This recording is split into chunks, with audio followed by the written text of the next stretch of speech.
Welcome, everyone. Thank you for coming on behalf of Torah in Motion. Thank you to Rabbi Dr. Lockshin for this amazing series. It sounds amazing.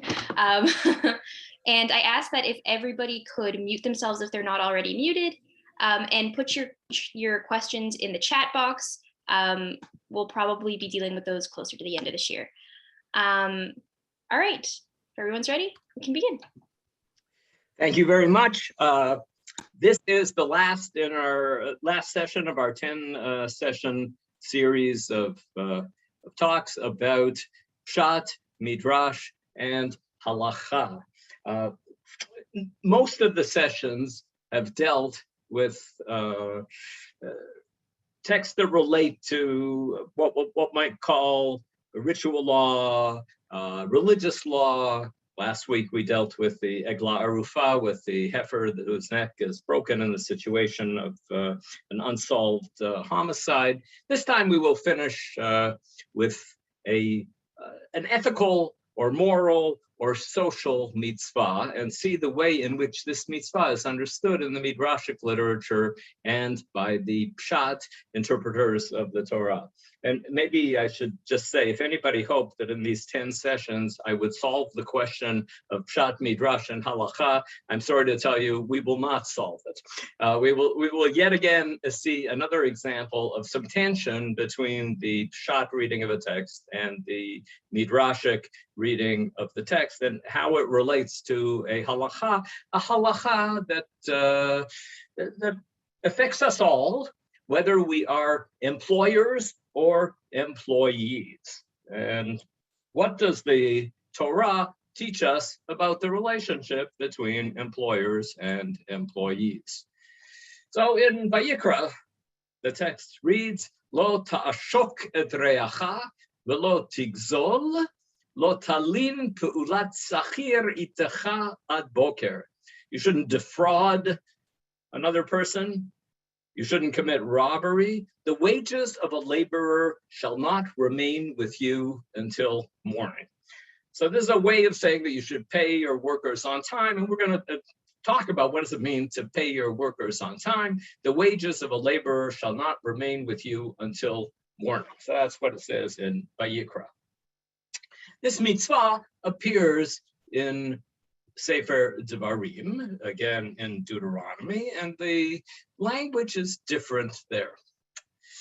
There it says, Lo ta'ashok sachir ani ve'evyon me'achecha o migerecha asher ba'aretzecha bisharecha.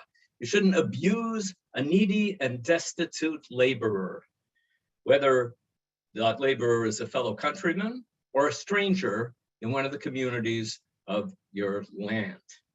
Biyomo titain secharo. You must pay the workers' wages on time.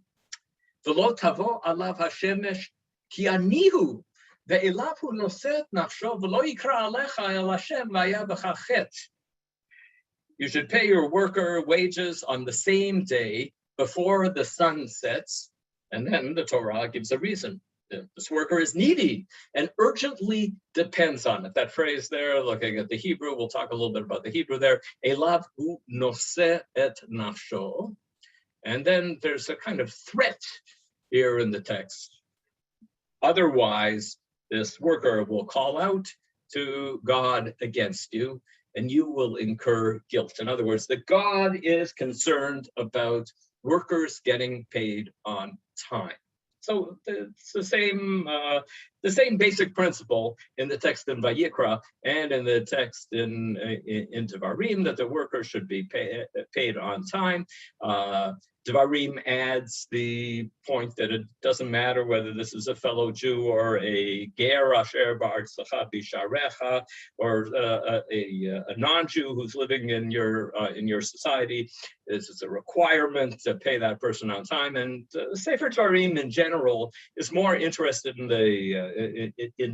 in highlighting the social aspects of various mitzvot, and it goes into some length here to describe why it is important to pay your workers on time. We notice, though, that back in Vayikra, it says, Lo talin pu'ulat sachir itcha ad boker. The wages of a laborer shall not remain with you until morning. And in Devarim it says, V'yomot iten scharo, pay the worker on the same day, v'lo tavo alav hashemesh, before the sun sets. So what is the deadline? Is the deadline to pay before morning, ad boker, as it says here in Vayikra, or is the deadline to pay before the sun sets?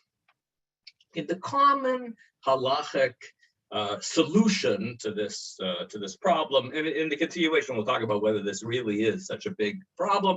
But in the meantime, we'll say that there is this. There appears to be a contradiction. Are you supposed to pay your worker before the sun sets, or are you supposed to pay your worker before here before morning and here before the sun sets? So Rashi says, outlining the standard halachic position, ad boker, bischir yom hakatuv medaber sheyitziato misheshaka hachama levichach zman gibui scharo kol halayla, v'makom acher hu omer v'lo tavo alav hashemesh medaber bischir layla lefish. Okay, so Rashi says, well, there are two kinds of workers. There are workers who work during the day, and there are workers who work at night. And one text is talking about workers that work during the day, and the other text is talking about workers who work at night. Now, you might think, though, that this means, okay, workers that work during the day, then when should I pay them? You might think maybe that this means that you should pay them during the day, because there's nothing in the specific text that shows us that one of these. No. That's text in the chat. There's somebody who, if somebody could please mute themselves, who hasn't muted themselves. So there's no intrinsic reason to say that one of these is about somebody who's working during the day and one of them is about working at night, but the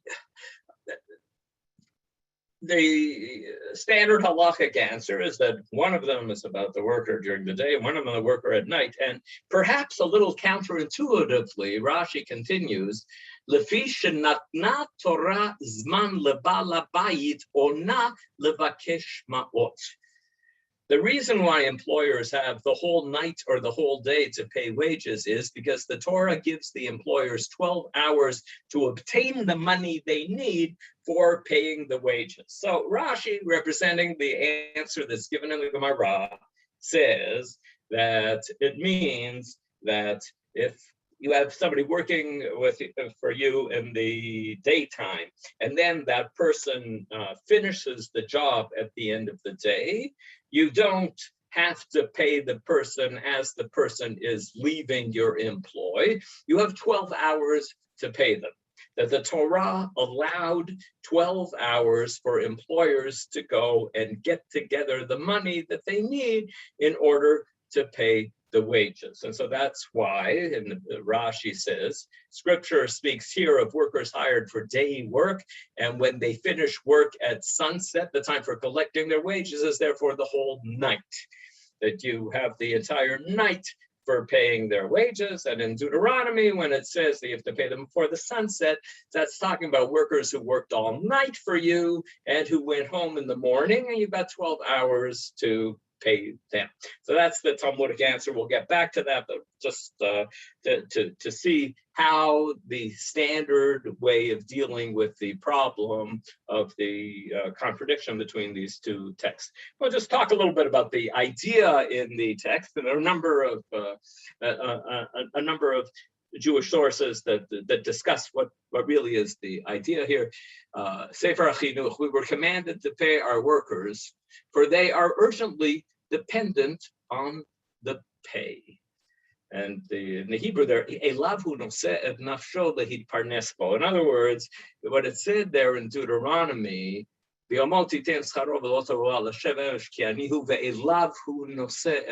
should pay your worker on time because the worker urgently needs it. Literally, the soul of the worker is directed towards this pay.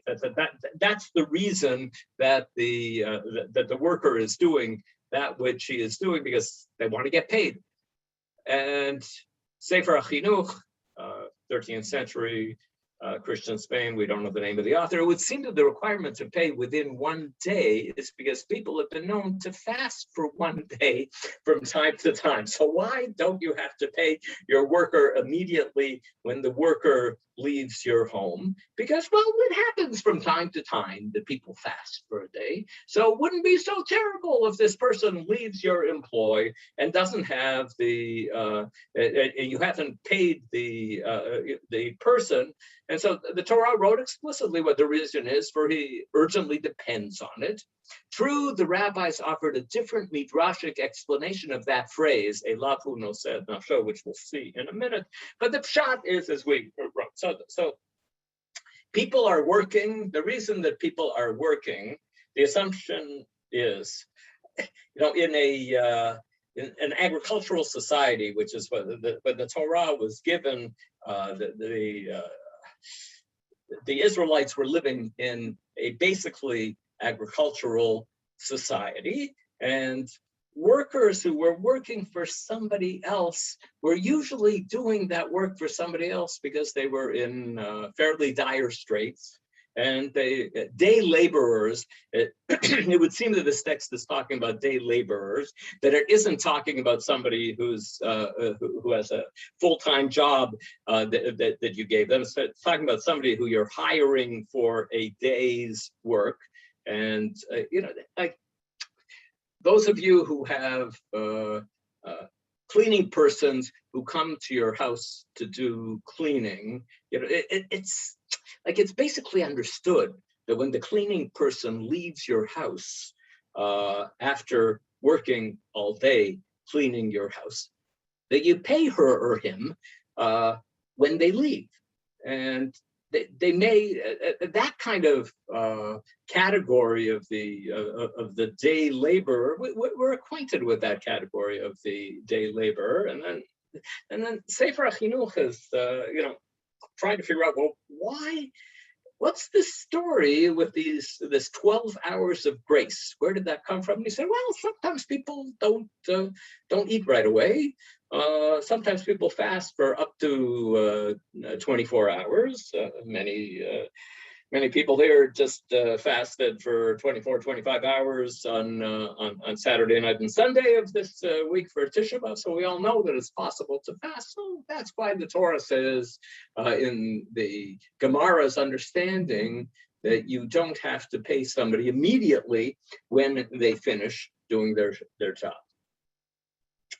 Now, the approach that's taken by the Talmud and by Rashi appears for the first time. The oldest text that we can find it in is the Sifrei, which is a Tanaitic Midrash on the book of Deuteronomy. And in the Sifrei, the text says, "Michlal shene'emar ve'elav hu noseh nafsho, ein li ela melacha shu oseh b'nafsho." So when the Sifrei looks at that phrase in Deuteronomy, the phrase that says you should pay the worker on the same day before the sun sets because the worker is needy, ve'elav hu noseh et nafsho, they have a totally different understanding of that phrase. And it was alluded to already by Sefer HaChinuch. He said, I know there's a different understanding of elav hu noseh et nafsho, but the pshat is, it means that he's dependent on this, that his livelihood, his life is dependent on getting paid. But that's not how the Sifrei understands it. The Sifrei understands it as meaning the worker is endangering his or her life for the sake of the employer. And in the country where I live here in Israel, I don't know what the statistics are like in Canada, but there's an unconscionable number of workers who die in construction accidents in this country. People who are up in some building that's being built, and they fall off, or some beam falls off the building and hits them, and they die. My wife, whenever she's walking along the street and sees a construction site and sees that not all the workers are wearing helmets, she has a phone number that you phone, because this is, it's the responsibility of the employer to make sure that every worker who's working on a building has a helmet in order to protect them. And so there are many jobs in which workers really are endangering their lives. And that's how the Sifrei understands this phrase, Elavu noseh nafsho. This person risks their life for your employee. That's what it's saying to the employer. And then the Sifrei says, well, what about those people who have jobs that are not so dangerous? How do we know that this rule also applies to people who weave or who card wool? People who have safe jobs, who are sitting doing piecework on in some room, preparing garments. And the Sifrei answers, Talmud lomar lo ta'ashok mikol makom, since it says do not abuse, that this is forbidden no matter what the person is doing. It's only at the end of the text that says elavu noseh nafsho.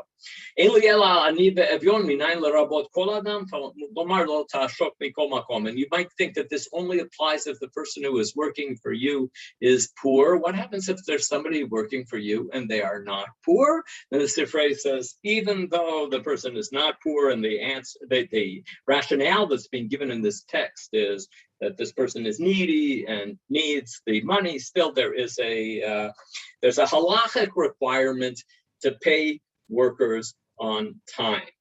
So then the Sifrei says, well, why then does it mention needy and destitute in the text? Because God will punish more quickly when the workers are needy and destitute, that there's more concern about that, but the mitzvah of paying workers on time applies to all workers. Now, presumably, this is something that you can contract out of, and you can, if you hire somebody for a job and you say, I'd like you to come and work for me for the next 5 weekdays, and I will pay you at the end of the 5 days. My understanding of Halacha is that it's permissible to do that. You don't have to give the payment every day. And in the way in which we pay people who have more permanent kinds of jobs, and they get paid once every 2 weeks or once every month, I don't think that there's any halachic problem with that, as long as there is as long as there's an understanding when it is that you get paid. Where in the country where I live, the understanding is very different from the understanding in Canada, where I used to live, in a school where I've been doing some teaching. The pattern is that you get the pay for June on July the 10th. The 10th day of the next month. And when you do kind of when you do piecework in this country, it often becomes even worse when you're hired to do some small job, and you have to invoice when afterwards. You generally get paid 30 days or 40 days or 60 days after the end of the month in which you submitted the invoice. But as troubling as actually I find this pattern of not paying workers on time, I don't think that there's any halachic problem with it when it has been contracted. But when people do work for you, when you hire somebody to do work for you, and you say that they are going to get paid X, and you don't say when it is that you are going to pay them, my understanding of halacha is that this text applies to situations like this, that you pay them right away.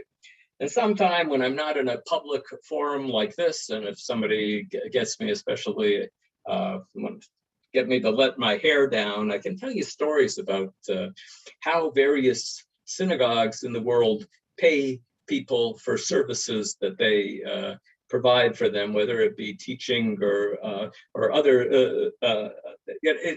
It's amazing to me how many synagogues are actually not all that careful about the mitzvah of paying somebody on time. When they're, and I'm not talking about a situation when there was an agreement, the payment will be made. It would seem that this text is suggesting that the requirement to pay after somebody does the work applies to everybody here, whether they are impoverished or not, unless, as I said, there was you contracted out of it by having an agreement beforehand about when the payments would be made. Again, the Sifrei talking about this idea that the rationale behind it is that workers often endanger their lives. The Sifrei goes on, why did those workers go up on a dangerous ramp? Why is that person in the construction site here in Jerusalem up 10 floors from the ground and endangering their lives on your behalf? Wasn't it obviously so that you would pay them on the same day? Why do people do this? Why do people endanger their lives for their employer? Because they're expecting to get paid. So then, why was it necessary, in fact, to say they lavuno said? So we all know that this. Rather, we learn from this phrase that anyone who withholds workers' wages is considered by Scripture as if he took their lives. That the Torah is trying to get across that if you don't pay somebody on time, then it's as if you killed them. The nefesh of the worker, the soul, the life of the worker is tied up with the work that he or she is doing, and the pay that you are supposed to be providing them, that you would agree to be providing them for their work. Another version of the same teaching in the Sifrei is found in the Gemara.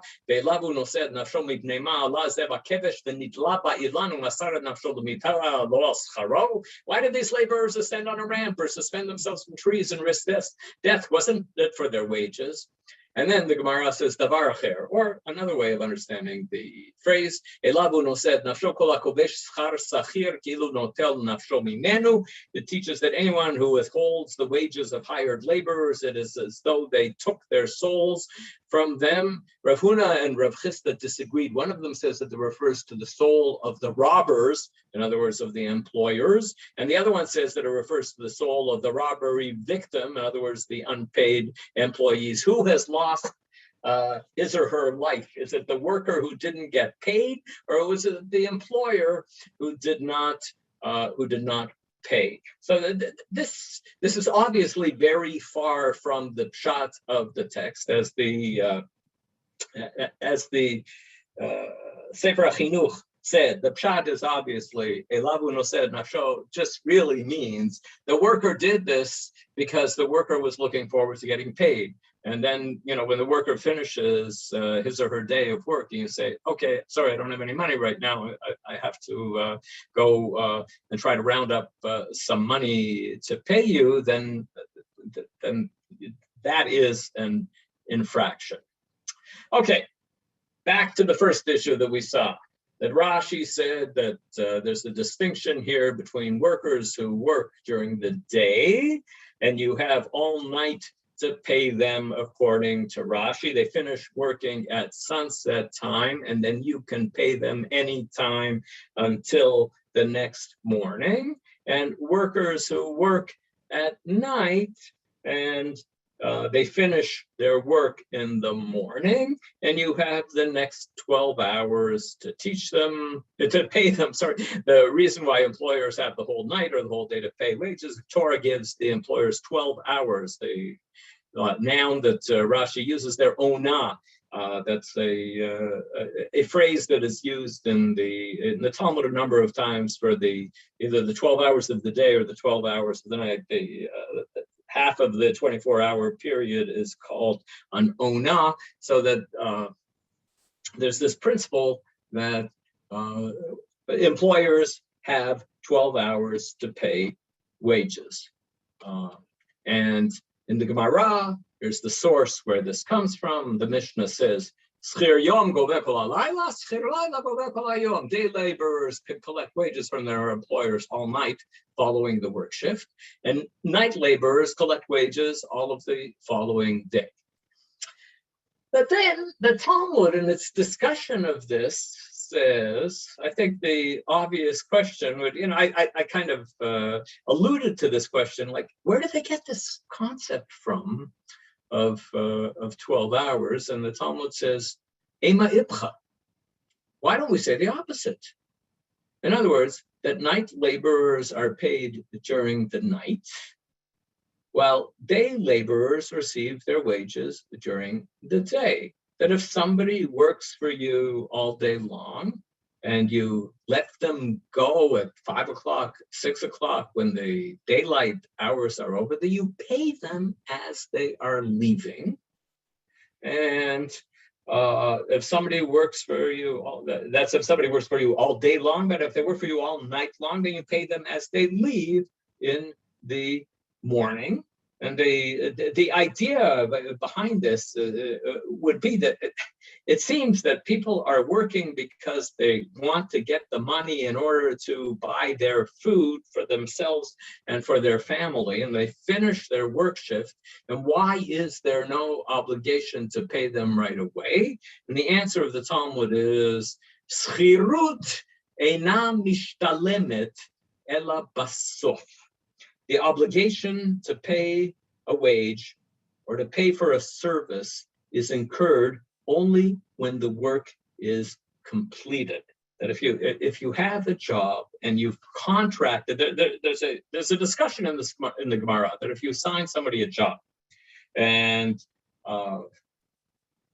agree on a price for the job that is going to be done, and then when they've done a third of the job, a half of the job, 2/3 of the job, are they allowed to come and say, I'd like to get paid 1/3 of the wages, half of the wages, 2/3 of the wages? This is, again, when there hasn't been a contract about, there hasn't been a written or oral contract between them agreeing precisely how it would be done. It was just agreed. The person's going to do job X and is going to get paid $100, $1,000, whatever it is that they're going to get paid. And then once they've got half of it, the Talmudic conclusion is,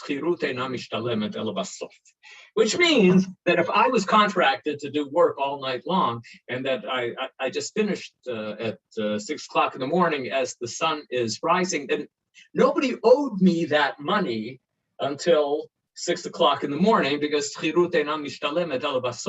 and it's hard to imagine that at the precise moment when the debt is incurred, that's the Talmud's assumption, that you can't say that since the person was working until 6 o'clock in the morning, that the second that 6 o'clock in the morning comes along, they say, I've finished work, then if you don't pay them on the spot that second, that you have committed an infraction, the Talmud says that's not a reasonable kind of conclusion. So this is the basis for the approach that one finds in the halachic literature and that one finds in Rashi, and that's based here on the Gemara in Bava Metzia.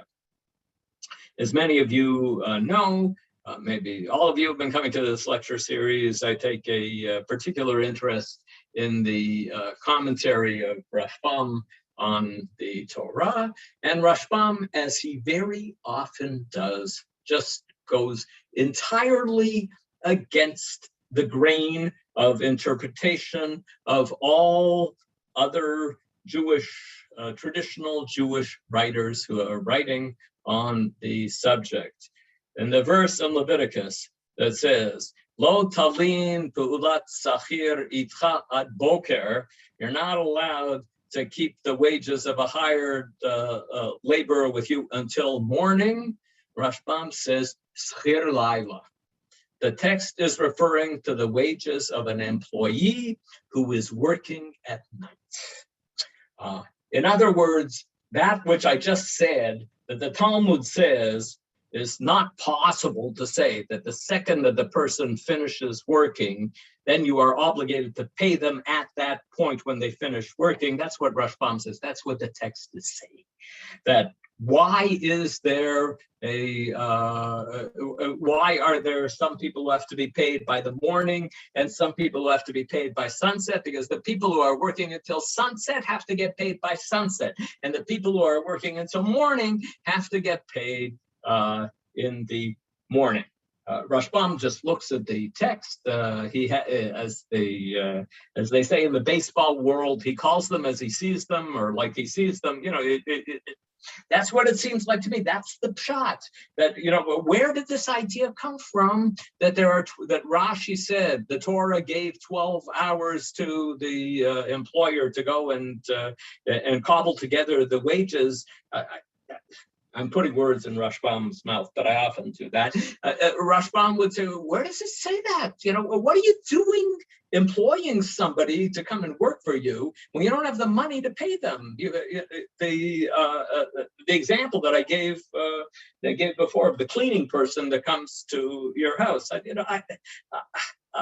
we have every once in a while a cleaning person who comes and helps with the cleaning of our home. And, you know, it wouldn't cross my mind when the cleaning person leaves to say, you know, actually, I don't have any money right now to pay you. Let's meet 12 hours from now, and I'll pay you then. If I bring somebody to clean my home, to do a day's work cleaning my home, then of course I feel the responsibility to have that money there to pay them for the work that they're going to do. And that's what Rashbam is saying here. That's how we should understand this biblical text. Ironically speaking, I actually love these little ironies. Naftali Hertz Wesley was an 18th century Moskill. He was one of the good friends of Moses Mendelssohn. He was considered in many religious circles, he was considered suspect, you know, not being frum enough, you know, just like Mendelssohn was considered, you know, Mendelssohn was a Sabbath observant Jew, as I'm sure most of you know, but he was seen in standard religious circles as being suspect, and so was Wesley. And Wesley was one of the people who was hired by Mendelssohn to write the commentary on the Chumash that Mendelssohn published. Mendelssohn published in a previous lecture series. I talked a little bit about Mendelssohn's Chumash, where he translated the Chumash into German, and he has a commentary that was written by. He wrote the commentary on Exodus himself, and the commentaries on the other books were written by friends, colleagues of his, other maskilim, other enlightened religious Jews. And Wesley wrote the commentary on Vayikra. And in his commentary here on this verse, he says, in the Talmud, they explain that we should not interpret that Leviticus refers to night laborers, Leviticus, Vayikra, where it says, pay them by morning, and Deuteronomy to day laborers. For why? The obligation to pay a wage for a wage or a service is incurred only when the work is completed. So again, that phrase, chirut eina mishtalemet ela basof. Accordingly, how could we say that with night laborers, the transgression occurs in the morning, just at the second that the work finishes, that we say right away, okay, you've committed an aveirah because you didn't pay the person, you know, they just finished a second ago. There has to be some time for coming up with the money. And with day workers at sunset, when it wasn't the time to pay before that, the obligation to pay only began right at that moment. So you can't say that the aveirah, the transgression, took place right away. And Wesley writes, the rabbi's words are to be trusted, unlike Rashbam's. Divrehem ne'amanim lo kedivrei Rashbam. This somewhat suspect religious Jew of the 18th century, this maskil who in Orthodox circles he says, you can't trust Rashbam. Rashbam's a great Talmudist, Tosafist, this serious leader of medieval Jewry. Wesley is saying he's just not quite kosher enough in what he said, that this dangerous Pshat-like interpretation. And then he goes on and says, again, the idea behind this text, V'hinei, hamelin sachar sachir eino mityare mibeitin, ki omer lo lech vashuv, ve'eniti, ala lifnei makom baruch hu, galui she'over avera. I think that here Wesley has a fine idea here. People who fail to pay laborers on time generally do this because they don't have any fears of the court, because they don't say directly, I'm not going to pay. Rather, they say, come back another time, or I don't have the money right now.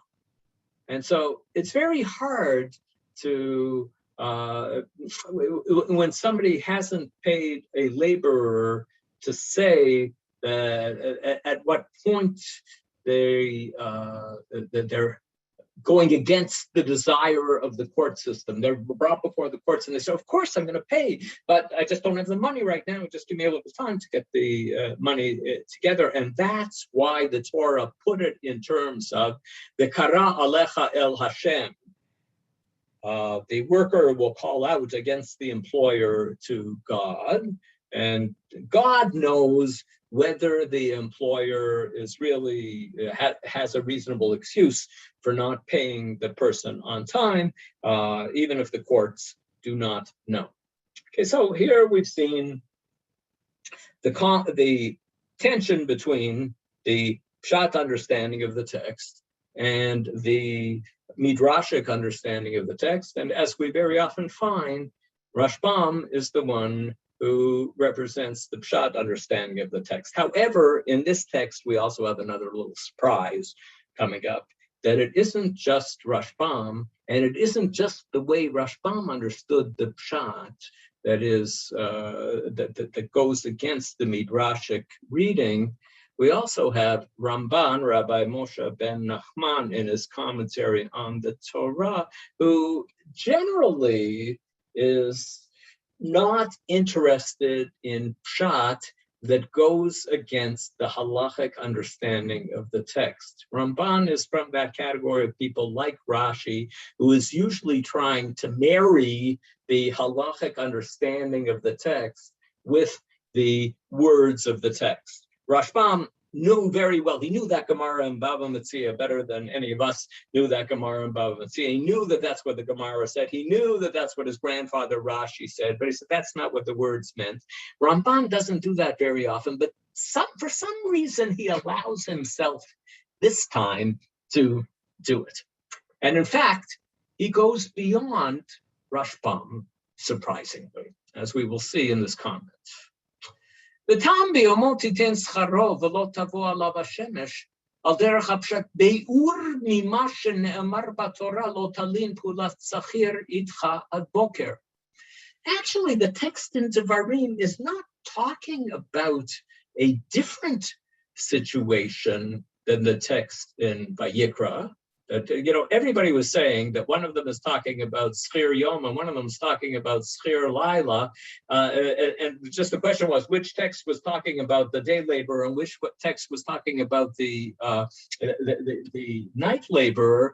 Ramban says, no. The text in Deuteronomy is just explaining the text in Vayikra. Ki derech haketuvim ledaber b'hoveh. It is the custom of biblical verses to speak about the most common occurrence. The word hoveh in this phrase, diber hakatuv b'hoveh, does not mean present tense.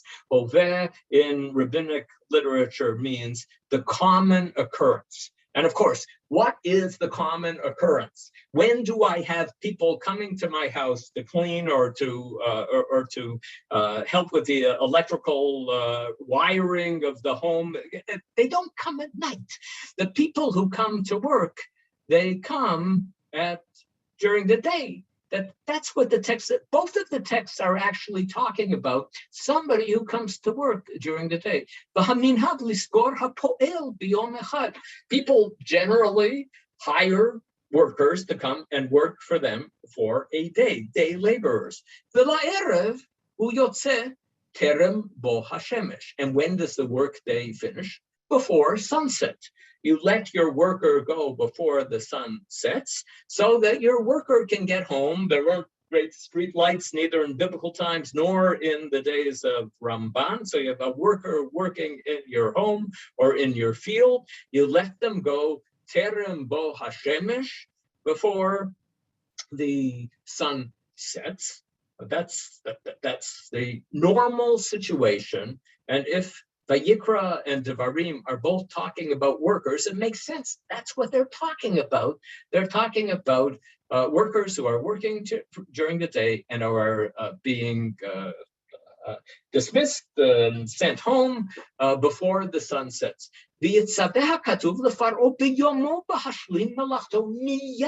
And the meaning of the text is, in the same way that those of us who have a cleaning person who comes to our home to clean, we understand, we intuit, even if there isn't any law about this, that we intuit that the idea is that if somebody's cleaning in your home, you pay them when they leave, when they finish their day's work. And so that he says that's the mitzvah, that when the person finishes the day's work, you pay him or her. And the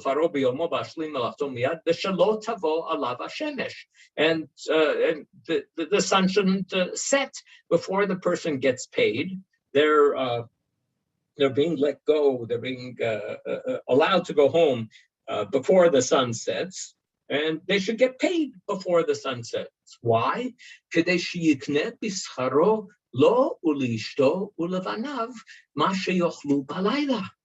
And why are we doing that? So they should be able to purchase with their wages what they and their spouse and their children need to eat at night. Oh, sorry, there's no T there in the English side, 4 lines from the bottom. I'll try to fix it before I send them these texts into you orally.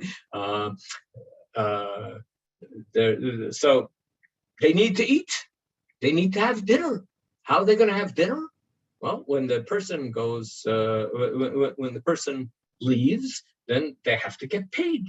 Kianihu keruveha nisharim, because, and as the text says, because the assumption is that this person has hired himself or herself out as a worker because they need the money. Vela sachar hazeh hu noseh nafsho sheyikneh bo mazon lahachayot nafsho.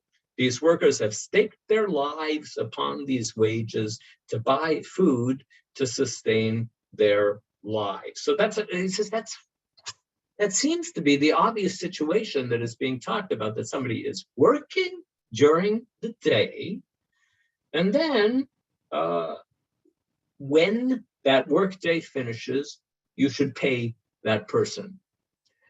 ילמד אותנו בכאן, כי מה שאמר בתורה לא תלין פעולת שכיר איתך עד בוקר, הכוונה פה שתפרענו ביומו. So Ramban here is going beyond Rashbam in his understanding of the Pshat here. He's saying that actually the two texts that say the same thing, pay the worker before sunset, and the text that says don't allow the worker's wages to stay with you till the morning, it's the same thing, because people aren't generally paying people in the middle of the night. People in the ancient world and even in the medieval world aren't particularly going out at night. And so there are two possibilities. Either you pay the worker before sunset, or you keep the money with you until the morning and pay the worker after the worker can come back tomorrow morning when there is light. And that's the same rule,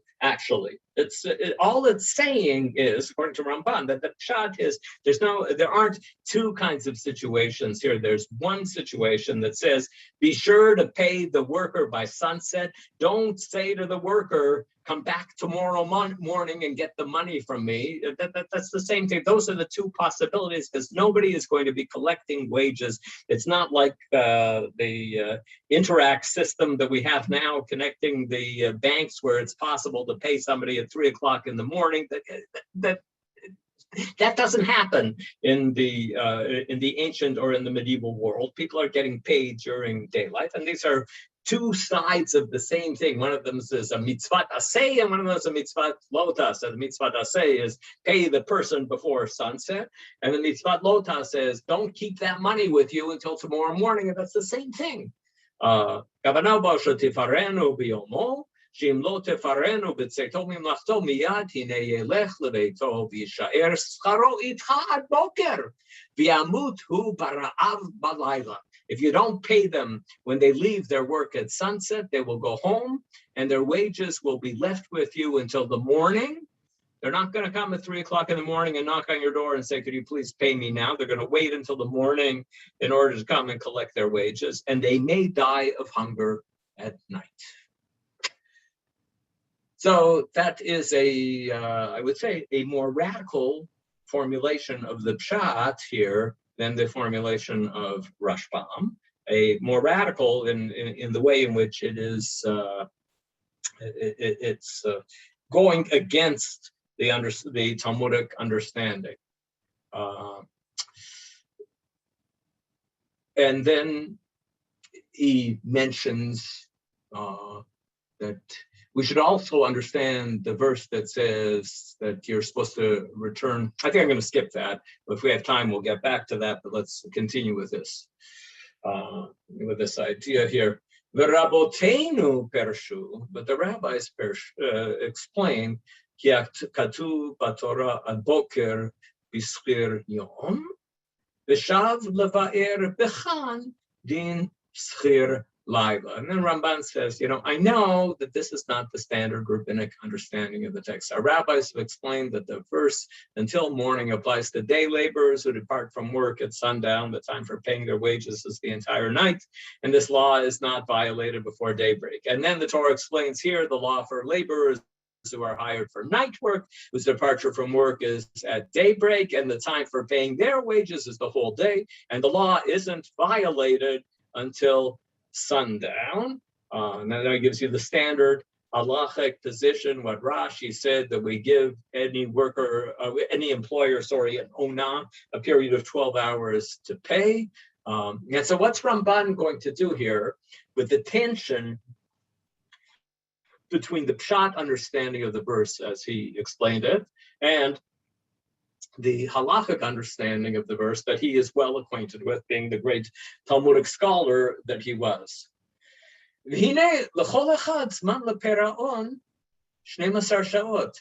he says, this means that an employer always has 12 hours to pay wages. And then he says, V'hu ha'emet b'kabbalah, v'hana'ot b'ta'am nachon. He says, this is the truth as received by tradition, and it's an appropriate understanding with it's a sensible understanding of the text. It makes sense. He doesn't explain why he thinks that it makes sense. And I've always been attracted to the medieval and modern readers of the text who are able to do this juggling act, the juggling act of having the, here's what the text really means. He told us here's the Pshat that, obviously it's talking about the same person, and the workers that it's talking about have to be day workers. That's obviously the Pshat of the text. So Pshat is this kind of intellectual exercise. It's a close reading exercise. You're doing a close reading of the biblical text. You're asking yourself, well, what does it make sense? What kind of workers are being talked about in this text? And when would it make sense to be paying? But then when it comes to halacha, Ramban, like Rashi, and like other commentators that we said, are, they defer to the halachic understanding. I've also said often, perhaps I didn't say it here today, but I'm sure that Rashbam also defers to the halachic understanding of the text if he's asked what is the halacha. But Rashbam says, you want to know what the pshat is? Here is the pshat. And then Ramban here juxtaposes, puts beside each other these two understandings that are so different from each other. And amazingly, he's able to live with the tension between the halachic understanding of the text, the midrashic understanding of the text, and the pshat understanding of the text. Is this an inconsistent juggling act, or is this really a reasonable approach to the issue of the close reading of biblical texts and the deferring to tradition? And so I assume that Ramban would say that this is a reasonable way to balance these two actions, the pshat action and the midrashic action. Okay, I will stop here and take a look at the chat and see what we've got there. I'll start towards the beginning. What's the source of the displayed translation? Gidon asked. The displayed translation of the Torah comes from the New Jewish Publication Society translation. The translation of any other text I take responsibility for. For Ramban, I used Chevel as a basis, but I changed it considerably. In the Rashi also, I changed it. The time limit changed. Zev said yes. The time limit was defined as being 12 hours. So somebody wrote a private message to me. What exactly is a ger? A stranger, a non-Jew, or a convert? You know, gercha asher bisharecha. There, that even in the halachic understanding of the text, I would say that in the pshat, ger clearly means a stranger. It clearly means somebody who isn't one of the members of the covenant. But even those who generally try to say that ger means a convert, usually about the phrase ger sha'ar, see that as not referring to a convert. Who would have been working at night, Jeff or Martha asks, who would have been working at night back then? Watchmen. That's precisely the question that we saw towards the end of the text. You know, that's what Ramban says. Who's going to be working at night? Everybody's going to be working during the day. Yes. And someone else sent me a message that in Canada, the death rate of construction in Ontario is about 20 every year. I think it's worse here, but that's not a wonderful statistic for Ontario either. Ontario has a larger population than Israel, if I'm not mistaken, and still we have more deaths here from construction accidents in Israel. Is the translation of noseh as nasho, as endanger life, supported by other biblical texts? Gershon asks, and I would say I don't think so. The Gidon asked, or 90 days to pay. Yes, that sometimes here in Israel, when you submit an invoice, they say, okay, we'll take a look at it at the end of the month, and then 90 days later, we will pay you. Were the rabbis ever accused or suspected of interpreting halacha in favor, say, of an employer for personal benefit or a business contract, talking about a bribe, conflict of interest? Okay, I don't think so. But in the text that I didn't get to, that I thought that I might get to today, a suggestion is made that at times the rabbis did have concern about the rights of an employer, not because of any particular benefit that were coming to them, but they wanted to make sure not to be too tough on the employer because they wanted employers to be giving jobs to people.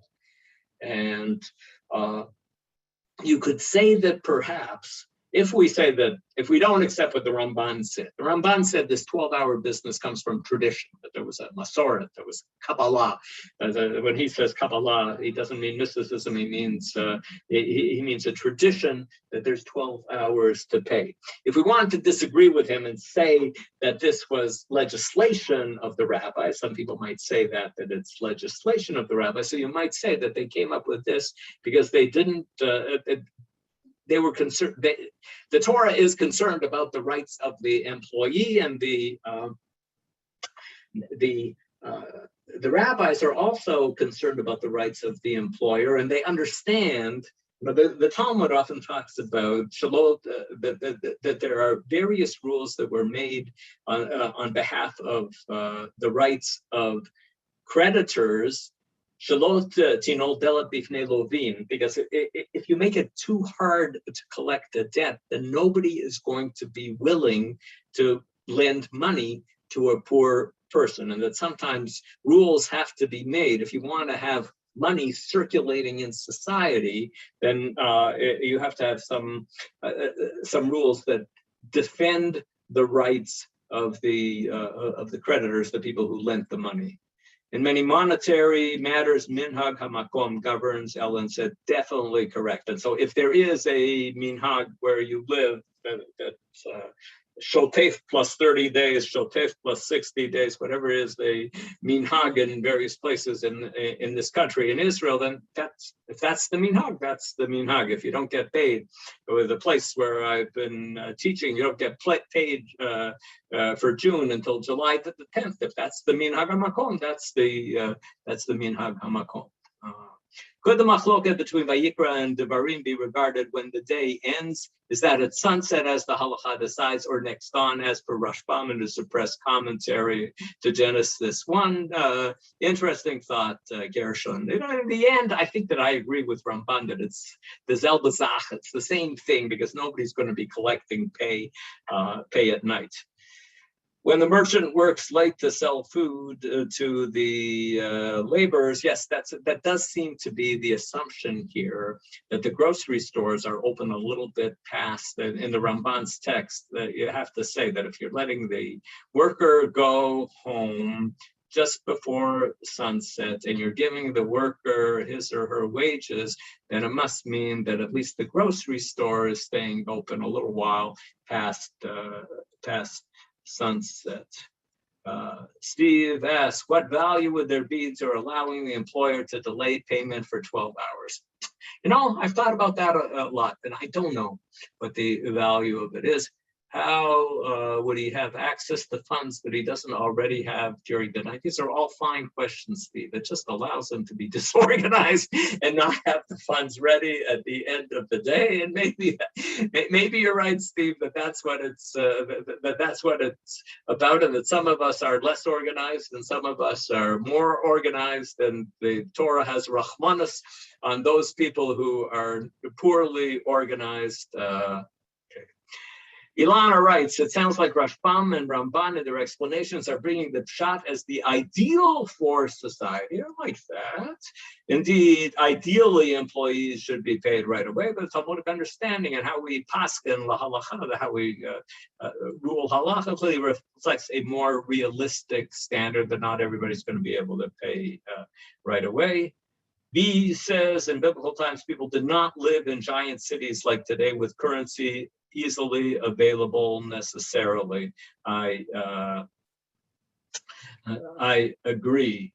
And B writes in Yiddish, Mama Lockshin, for Ginnigan Sahara. Now, that's a pleasure to hear your little Yiddish. You shouldn't expect a Machaya for the Iron. You shouldn't expect a lot of Yiddish. That much Yiddish, B, I'm able to understand. And thank you for complimenting me on my fractured Yiddish. What about checking on the work?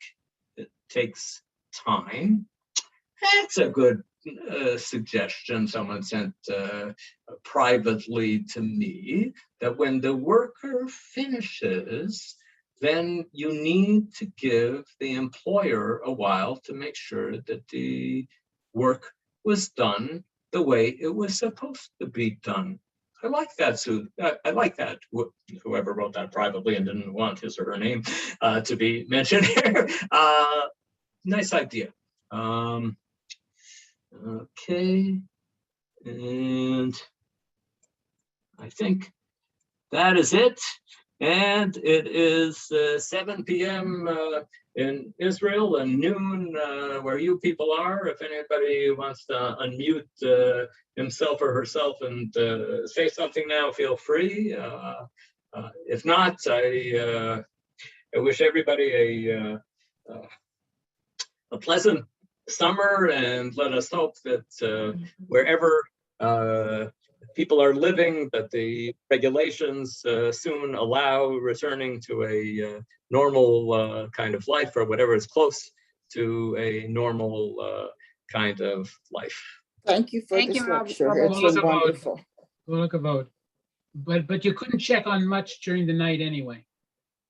Yes. How much could you be checking during the night when the worker finishes at sunset? Then go around and check to see whether he or she actually cleaned the. Well, it's more a matter of, when you have a worker and that they can run off and leave things, and you have a night, if it collapses, if it, let's say they're doing your field and you see the animal bumps against it, it wasn't a good job. You do like a little time. It's not much, but at least it's better than nothing. Yes, I really do like that's a creative answer to the question that I wondered at a lot about what would be the idea behind this these 12 hours. And what Ramban says there, that this is true according to tradition, it's Talmudic tradition. And then he says, Bahanaot, how do they put it, Bahanaot, Batam, Nachon, that it also makes sense. And I was wondering why he argued that it made sense, but we heard an explanation. Well, can I make another comment, or like an anti-Semitic comment here, or whatever? In the rabbinic way of thinking, if something has to be done at time t, if it's done at time t plus epsilon, you blew it. That's right. Yes. So you would have to give people some amount of leeway about paying the wage. Yeah, that seems to see what Wesley just sort of said. Well, that if the amount is an ona. I mean, because obviously, if it's due at sunset and you pay at sunset plus a second, you're bad. Yeah. So they can't put you in that situation. Very good, and that's what Wesley says to try to justify the rabbinic approach, that they can't put you in that kind of situation. Okay. All the best to all of you. And thank you so thank much, you, Orly, for your assistance today. Thank you so much. Thank you for the wonderful lecture, and thank you to everyone who came and attended. Be well. Much going on this week, and I'll put the program link, link to the program page in case anybody wants to see in the chat. I guess Shana Tova to everybody.